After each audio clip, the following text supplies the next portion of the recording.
right, good morning. We'll be getting started here.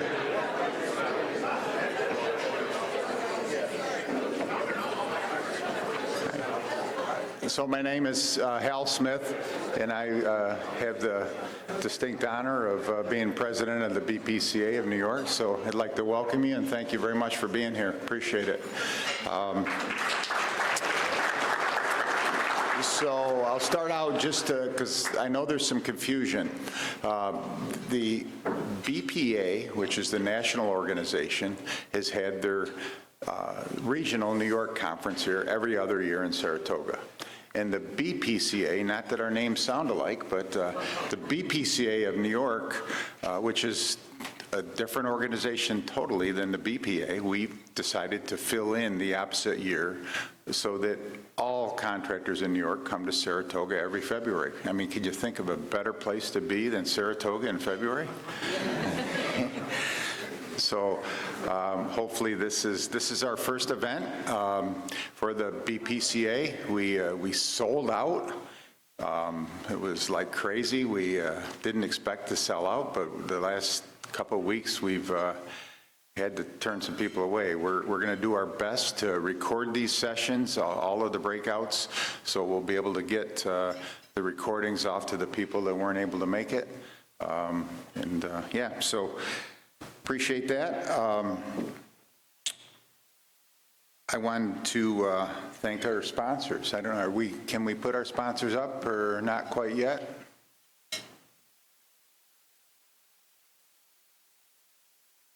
Maybe. Let me get started there. Okay. Yeah, so they're going to be putting the sponsors up on the board in a second. So first and foremost, our host sponsor is NYSERDA. So big hand for NYSERDA. We appreciate them. We've got Clear Result is a gold sponsor for us. Thank you, Clear Result. And Company Cam is a gold sponsor for us. So thank you to Company Cam. R.E. Michael is our silver sponsor. They sponsored our cocktail hour last night, so we appreciate R.E. Michael. Thank you. And we've got MPW, the marketing company. They're a bronze sponsor. We've got Installed Building Products is a bronze sponsor. We've got IDI Distributors. They're a bronze sponsor. Sealed is here with us as a bronze sponsor. ABR Wholesalers is a bronze sponsor. ICF is a bronze sponsor. Johnstone Supply, the Wallace Group, is a bronze sponsor. And the BPA, the group I was just talking about, is a bronze sponsor. They're here with us today. VP Supply is a bronze sponsor. And we're very happy. We have a sister organization, NYGO, is here as a bronze sponsor. We have TRC Group as a bronze sponsor, and as well as TRC Companies, Inc. We have Cutler ICP as a bronze sponsor. There they are. They're up there. Yeah. BPI, it's a bronze sponsor. General Insulation is a bronze sponsor. Blevins Supply is a bronze sponsor. Pinnacle Sales and State Water Heaters. Amply Energy is a bronze sponsor. Cameron Ashley and Huntsman Spray Foam is a bronze sponsor. And the last one is Samsung HVAC. They're a bronze sponsor, so thank you. I did want to just mention Huntsman Spray Foam has a breakout this morning. We've got a spray foam truck here right in the courtyard here. If anybody after lunch wants to see the inside of a spray foam truck and how it works, the Huntsman reps are going to be here, and they'll be able to go through the workings of a spray foam truck. So it's parked there now. It'll be there until after lunch, and so as you find time, make your way to a spray foam rig. Courtney said she was going to jump up aboard. Sure. Yeah. All right. One last thing. I just wanted to say that the BPCA, our next project is we've got this mentorship grant. This is a grant that we've got through NYSERDA, and it's going to be going on for the next 2 years. We're just getting started with it. Earlier this week, we sent a survey out to contractors. So we're looking for feedback how to structure this mentorship grant. And, you know, we have a lot of flexibility in what we do and in the different mentorships we provide. So we would appreciate everybody, all the contractors, filling out a survey. If you didn't get one, just please let us know. Let us know at the sign-in booth. We'll get you a survey right over if you didn't get one. But we tried to hit all the contractors, and we're really looking for the input to figure out how to structure this mentorship grant. So thank you very much, and I appreciate it. And everybody have a great conference.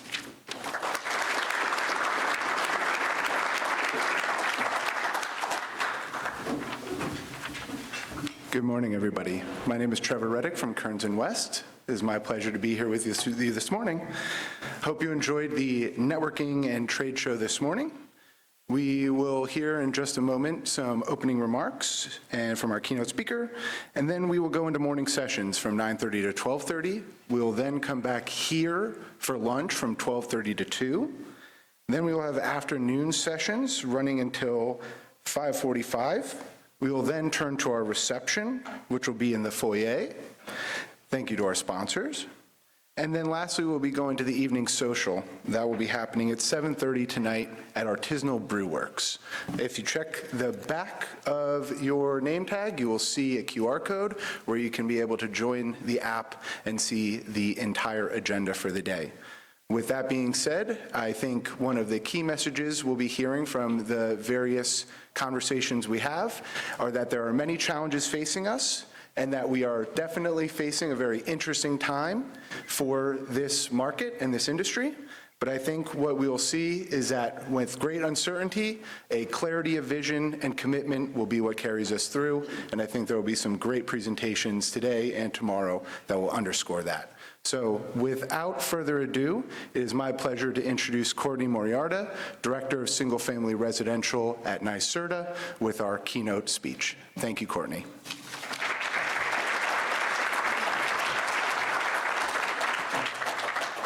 All right, thanks, Trevor. Hold on, I need just a second to type my 14-digit password.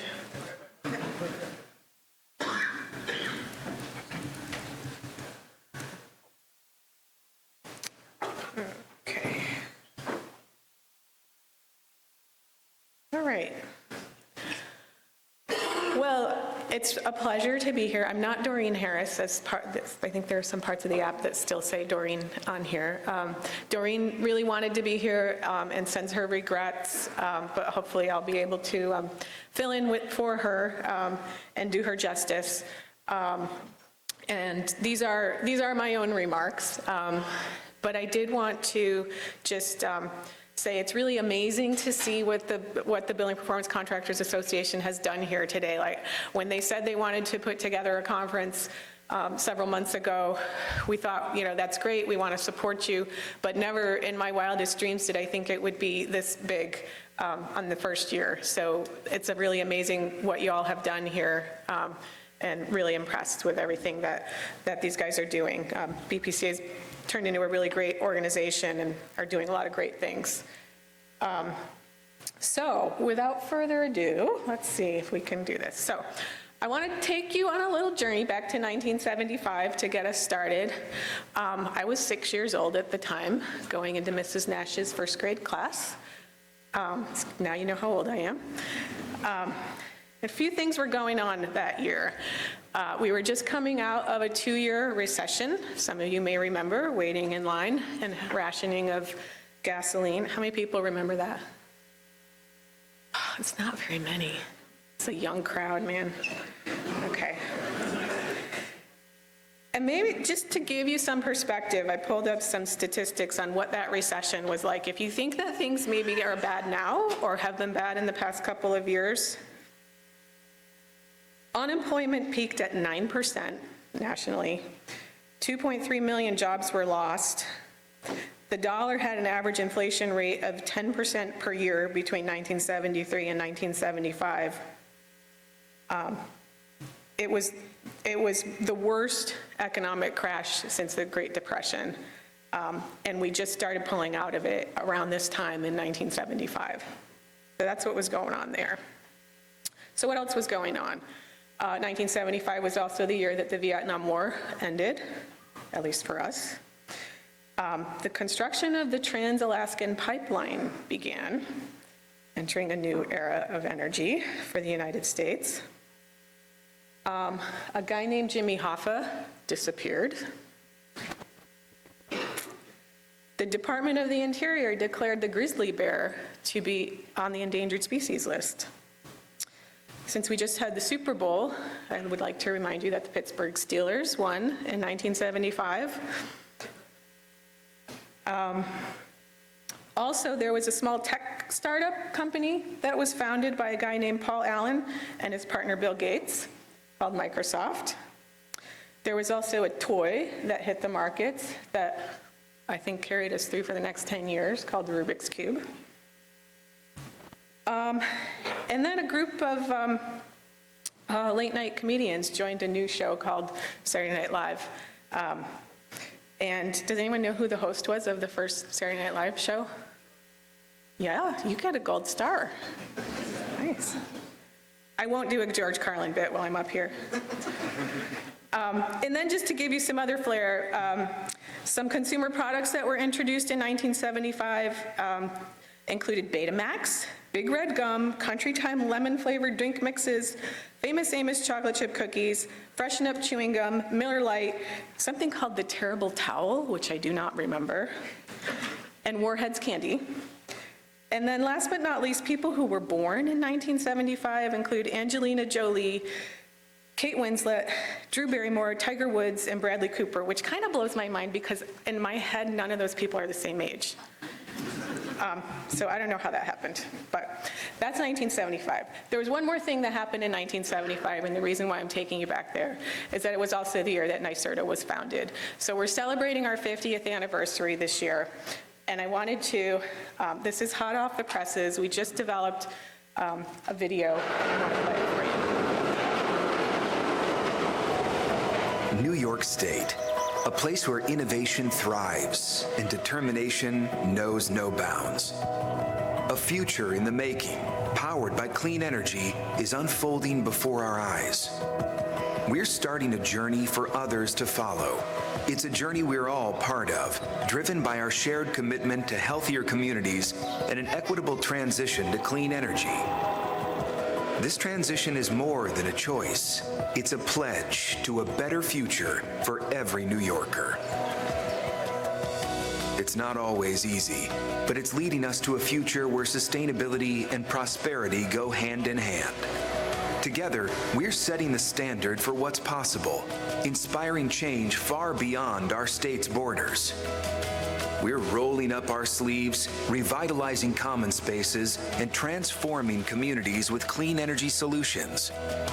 We're not just talking about change, we're making it happen.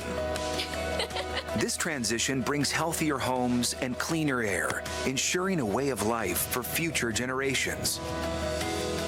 By embracing clean and innovative technologies, we're creating stable, well-paying jobs and helping local economies thrive. We're protecting our state's natural resources and improving the quality of life for all New Yorkers. From innovative startups to experienced contractors, from new and healthier homes to community projects, we're building the future today.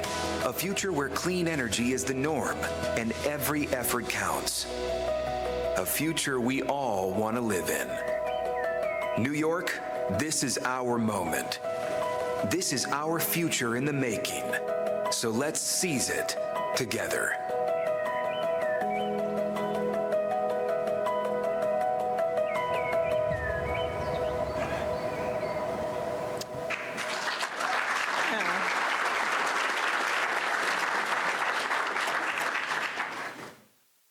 Yeah, so thank you. And I just want to say, like, these are not things that NYSERDA does alone by any stretch, right? It takes people like everyone in this room that make these things happen and lead us to our goals and our achievements. And I wanted to just give you a quick list of a few of the key achievements that we've seen recently and give you an idea of like what we're doing today. And part of that is we have officially deployed and activated our first large-scale utility-scale offshore wind generating plant. Over 1 million New Yorkers have participated in NYSERDA programs over the years. We've generated over 178,000 clean energy jobs statewide. That's just not just NYSERDA, that's everyone here, and that grows every year. And we've made over $39 billion of clean energy investments just in the past 10 years, and that's also continuing to grow. So a lot of amazing achievements, a lot of amazing investments happening. The other thing I wanted to share with you is one of the things that NYSERDA does is we conduct an annual survey of consumers to kind of get an idea about their attitudes, try to understand what their awareness is of the kinds of things that we do, and I wanted to share a few kind of key statistics from that survey. So what we found in our 2023 survey is that 66% of, and these are just adults, anyone over 18 and residents in the state of New York, 66% support public investments towards making clean energy solutions affordable for everyone. 62% support the state's transition to clean energy sources. More than half support the deployment of large-scale renewable energy. And 26%, or 1 in 4, have an interest in purchasing an electric vehicle. And then maybe most relevant to everyone in this group, low-income households are less familiar with ways that they can use less fossil fuels than their market rate counterparts. And I think that speaks to the work that all of you do in helping to educate them and bring them the services that they need. So thank you for that work that you do. The other survey I wanted to introduce to you, and this is another thing that's hot off the presses, we conducted a survey of Empower Plus past participants who received heat pumps over the past 3 or 4 years. And we wanted to get an idea of how they felt about their heat pump and how it was working in their home. And one of the key findings was, they really experienced a lot of different benefits, and nearly everyone was happy with their heat pump, which was really a remarkable finding. I was bracing myself for maybe some bad news in there, and it was pretty much all good news. So Empower Plus participants who received heat pumps, 8 in 10 are either very satisfied or extremely satisfied with their heat pump. 85% said that their heating bills are lower with their heat pump, and 65% said their overall energy bills are lower since they had the work done on their homes. And 4 in 10 report saving more than $500 a year on their bills, on their energy bills. So that's the impact that your work has.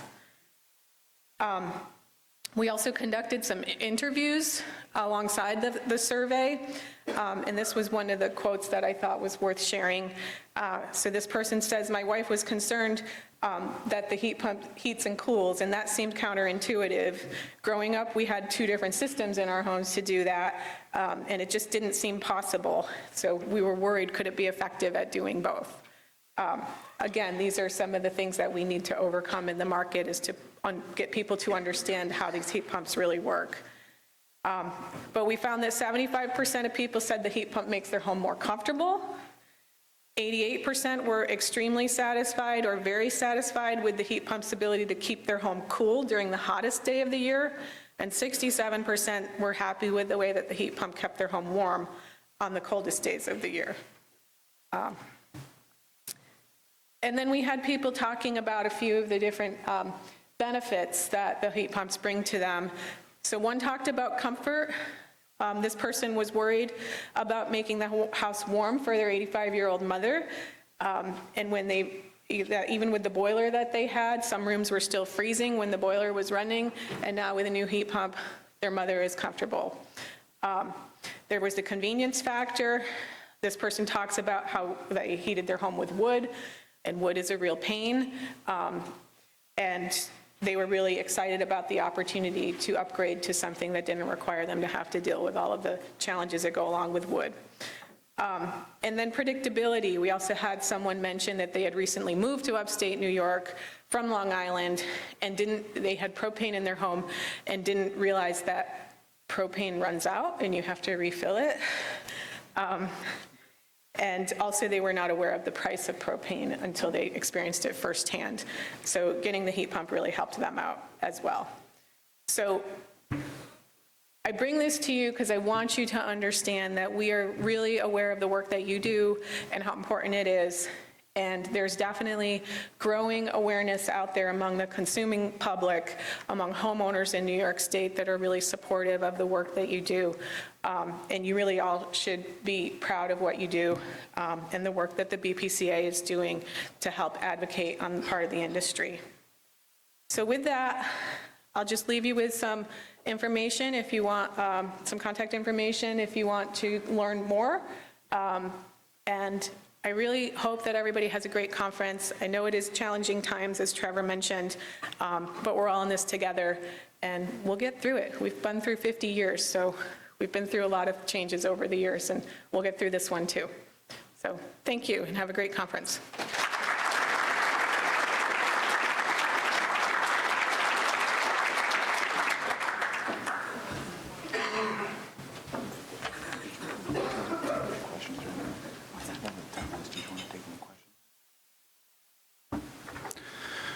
We have about 10 minutes. Did anybody have any questions they wanted to pose to Courtney? Being hard. Marcy, in the back.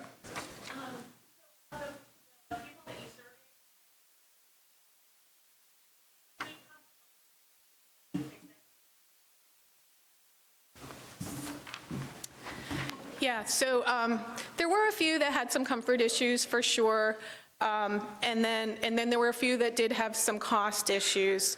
And one of the things that we did was we probed those people a little more deeply to try to understand, were these things that were sort of, transient problems that they had initially that they got fixed.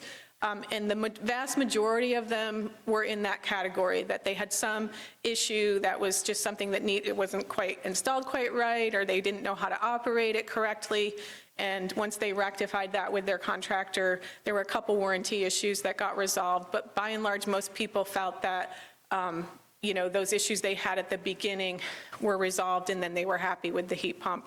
There was a very small number of customers that had ongoing problems, and we're still we offered to go back to them to try to dig in and figure out, what is actually the root cause of the issues that they're having with their particular system and their particular home. And we're still digging into those to try to understand them, but they seem to be more complex problems where we're not sure if it's really the heat pump or the house or the combination, and we're still trying to figure that out.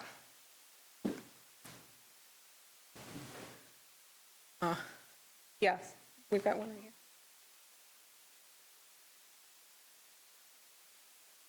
The question is, where do we get the sample for the survey?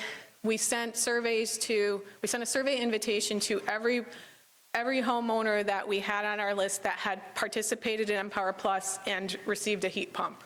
So we tried to capture the entire population of people who were in the low-income category and had gotten a heat pump through one of our programs.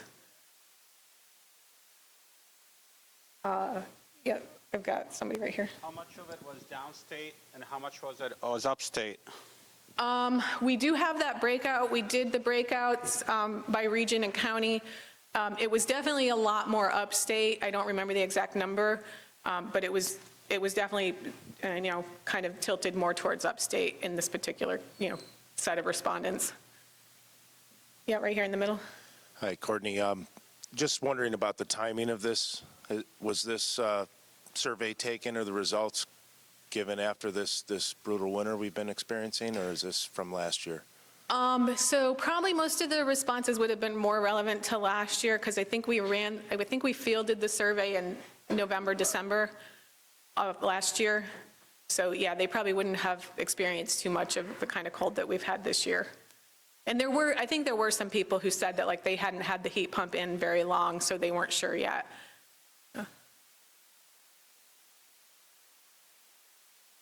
Yep. Do we have any data in relation to this for clean heat customers? Are Empower customers happier with their systems than clean heat customers? Sorry, Frank, you say that again. I couldn't hear you very well. Is it on? Okay. Do we have correlating data for the clean heat program? So, for example, it was also a survey done, and our Empower customers who are receiving services through this group are happier as a whole than the general clean heat customer. Yeah, I don't know that Clean Heat has done a similar survey. We were really probing because we really wanted to understand the perspective of the Empower Plus customers. But it would certainly be interesting to see how, if it was the same kind of response from the general Clean Heat customers.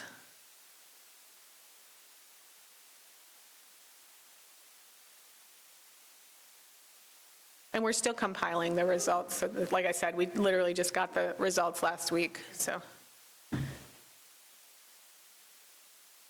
Anything else? Anybody want to talk about Super Bowl? All right. We'll take about a 15-minute break. The sessions are going to be in Saratoga 1 through 4. Please, reminder, use the QR code on the back of your name tag in order to bring up the full agenda and identify which sessions you would like to go to. Please join me in thanking Courtney for those opening remarks. Thank you.